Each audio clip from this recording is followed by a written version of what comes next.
Hello বন্ধুরা, শুভ দুপুর। অনেকদিন পর আজকে একটা ব্লগ নিয়ে এসেছি। আজকের ব্লগটা খুবই স্পেশাল কারণ আজকে হচ্ছে বাড়িতে কার্তিক পুজো। তো আজকের ব্লগটা আমি দুপুর থেকে শুরু করছি। আশা করি তোমাদের ভালো লাগবে। আর আমাদের বাড়িতে কার্তিক পুজোর কী নিয়ম করে কার্তিক পুজো করছি সেগুলো তোমাদের সঙ্গে শেয়ার করব।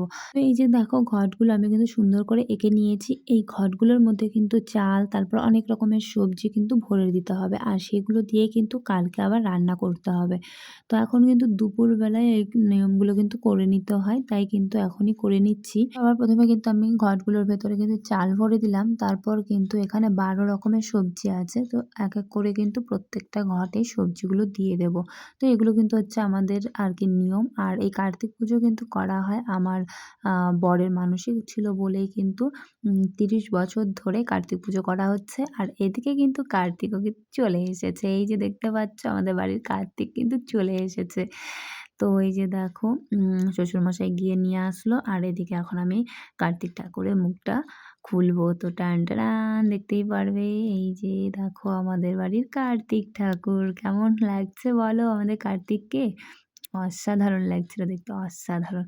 তো আমি কিন্তু সুন্দর করে এখন সাজিয়ে নিচ্ছি চারিদিকগুলো। আরও ওই যে দেখো ঘটগুলো কিন্তু খুব সুন্দর করে লেবেল করে সাজিয়ে নিয়েছি। তারপর এদিকেও কিন্তু আমিও নিজে সেজে নিয়েছি।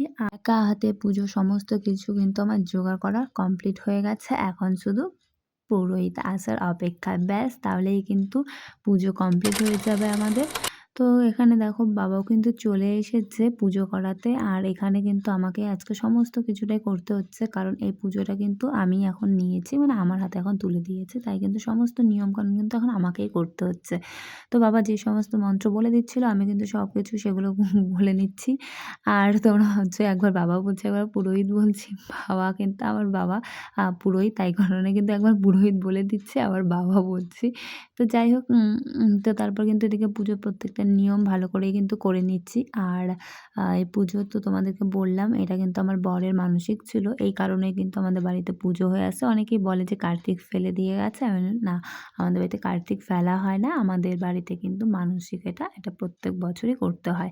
এখন ঘড়িতে বাজে ১১টা ২৬। এখন এসেছে কিন্তু পুজো করাতে। আর এই পুজোটা যত রাতে হয় কোনো প্রবলেমই নেই। কারণ আমাদের সারারাত ধরে জাগতে হবে। এখানে দেখো এই যে পাড়ার কাকিমারা এসেছে, ননদ এসেছে, ভাস্তি আছে, অনেকেই আছে কিন্তু সবাই মিলে আজকে আমরা রাত জাগবো। আর এই যে আমাদের পুচু সোনাও কিন্তু আমাদের সঙ্গে আছে। ও কিন্তু পুজো দেখছে, এখনো ঘুমোয়নি। তো তারপর কিন্তু এখানে সবাই মিলে আমরা পুজো দেখছিলাম। আর এই যে আমাদের পুচু সোনা সব্বাইকে ধরে, ধরে প্রণাম করাচ্ছে। বলছে, "নমো দে, নমো দে।" এই দেখো ওরকম করে, করে সব্বাইকে নমো দেওয়াচ্ছে। এই যে ওর মাকেও দেখো নমো দেওয়াচ্ছে। বলছে, "নমো দাও, নমো দাও।" হুম? তারপর কিন্তু ও নিজে নমো দিচ্ছে। আর এত রাত হয়ে গেছে তবুও ওর চোখে কোনো ঘুম নেই। ও চুপচাপ বসে পুজো দেখছে। দেখো কি সুন্দর করে প্রণাম করে দিল। আর এদিকে কিন্তু পুজো এখনো হচ্ছে। মানে অনেকটা সময় ধরে কিন্তু পুজো হয়। অনেক কিছু আরকি নিয়ম করতে হয়। তো সবাই মিলে আমরা আজকে রাত জাগবো। খুবই আনন্দ হচ্ছে। যেরকম সবাই মিলে একসঙ্গে অনেক গল্প হবে, অনেক আনন্দ হবে। তো এদিকে কিন্তু পুজো আমাদের অলরেডি কমপ্লিট হয়েই যাচ্ছে প্রায়। আর এদিকে দেখতেই পাচ্ছ এক, এক করে সমস্ত কিছুই নিয়ম করে নিচ্ছে। আর এখন হবে সবথেকে বেশি মজা, যেটা হচ্ছে শাঁখ বাজানো।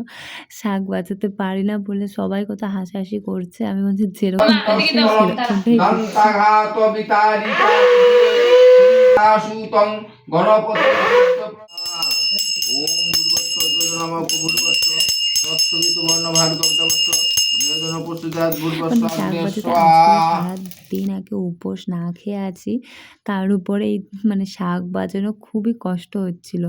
তারপর ব্যাস আমাদের কিন্তু পুজো কমপ্লিট হয়ে গেছে। এদিকে কিন্তু এখন সবাইকে প্রসাদ বিতরণ করা হচ্ছে।